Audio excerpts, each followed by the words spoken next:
On a lancé un concours de nouvelles national auquel ont répondu plus de 60 personnes sur le thème de la porte comme objet de transition. Parmi ces 60 personnes, on a gardé 10 nouvelles et puis on a choisi 3 lauréats, 3 gagnants. Donc aujourd'hui, on va célébrer ces 3 gagnants, lire la nouvelle d'un des gagnants qui est présent aujourd'hui, qui vient de Pau. Donc quand même, voilà, il y a des gens de Pau, il y a des gens de Céré qui sont venus, qui sont de l'autre côté de Perpignan, qui sont venus spécialement pour cette journée.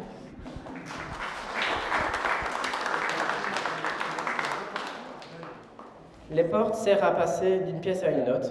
Une porte est une entrée entre son univers et un autre, comme celle qui sépare le couloir et la chambre de mon grand-père. Une porte n'est pas forcément visible. Je ne vous parle pas d'enfoncer des portes ouvertes, mais de parler plutôt d'occasions ou de choses qui font passerelle, comme cette expo qui fait une transition entre le monde urbain et l'art. Des bâtiments détruits fera peut-être naître de nouveaux artistes. N'est-ce pas symbolique? Détruire pour créer, créer pour transmettre, transmettre en créant. L'art est une boucle qui se renouvellera aussi longtemps que l'humain lui-même par ses inspirations et ses transmissions.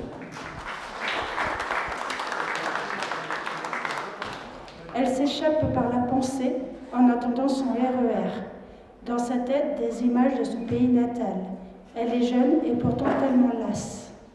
La seule chose qui la réchauffe dans le froid de l'hiver, c'est son petit tout contre elle.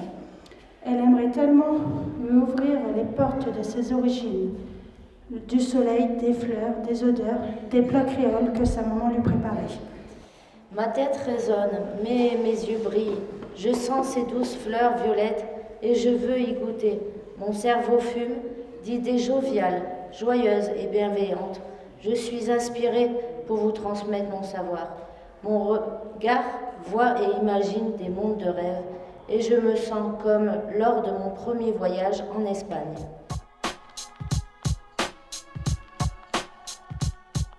Poignée de porte, poignée de main. Comment ouvrir une porte sans casser l'être humain? Cet être qui le porte son gros livre d'histoire, sans se sentir à poil.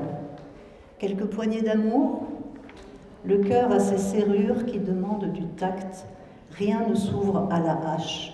Toc toc, encore un peu de temps pour l'approcher. Tic-tac, accompagné parfois de quelques tocs. Juste le temps qu'il faut, le temps de dire entrez, se sentir respecté et digne d'être aimé.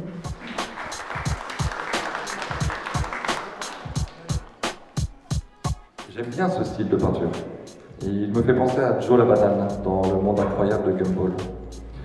J'ai l'impression qu'elle tourne dans un mixeur avec du lait et sa langue qui tourne dans tous les sens.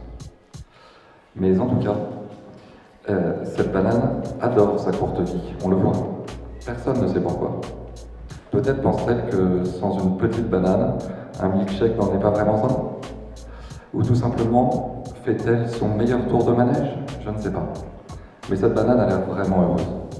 Et tout ce qui est heureux, ça me donne la banane. Ou la pêche? Qui sait? Le mélange de ces deux fruits donnerait peut-être un milkshake incroyable?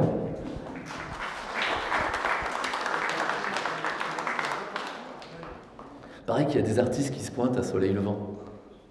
Ah, c'est pas pour moi. Déjà, le dessin, ça sert à rien. C'est coF1. L'école, c'est une prison. Elle t'enferme pour mieux digérer ta future sociale inutilité. Tout le monde le pense, mais personne ne le dit. Il n'y a pas de place pour toi. Ton seul espoir, c'est de gratter le gros lot de la FDJ. Faut simplement accepter que tout va s'arranger avec un taf en 3-8, la vie simple qui va avec, et la spirale commence sur un parking d'usine un matin. Là, tu laisses tes papiers d'identité à un moment de la journée, une nuit, un soir, un matin, tu sais plus. Derrière la grille éligiaphone du PC Sécu, l'homme en noir annonce sans un regard quelques mots, toujours les mêmes.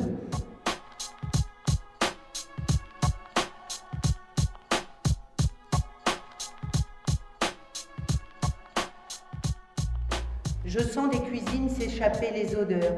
Celles de pisse font crier les râleurs. Que dire de nos jeux, simples, tellement joyeux? Les premières fêtes d'anniversaire avec les poteaux, les conneries derrière le château d'eau, les premières gamelles entre copines et copains pour apprendre à tourner la langue bien, les cascades en vélo, les courses de patins à roulettes Dans les descentes de cave, c'était chouette. Le ballon qui fait chier a toujours retombé dans la pâture des vaches d'à côté. Aujourd'hui, je ne descendrai pas là, sur la rampe d'escalier. Pourtant, ça me démange. Elle ne serait pas à un cul près. Les gens se faisaient signe, se disaient bonjour. Il y avait du rythme, comme des cycles aux alentours. Les départs en vacances, les horaires de boulot, les va-et-vient des copines du mec à la 2 chevaux, le salaud, les chiures des hirondelles tous les ans sur les carreaux, crado, joie, peine, rire, cris, drôle ou moins, ou pas du tout. Des histoires de famille, de vie, comme il y en a partout. C'est con, quand on habite là, on rêve d'autre chose. Des décennies après, ça s'impose. Des différents endroits dans lesquels j'ai habité, le 5-3 fut ma maison enchantée.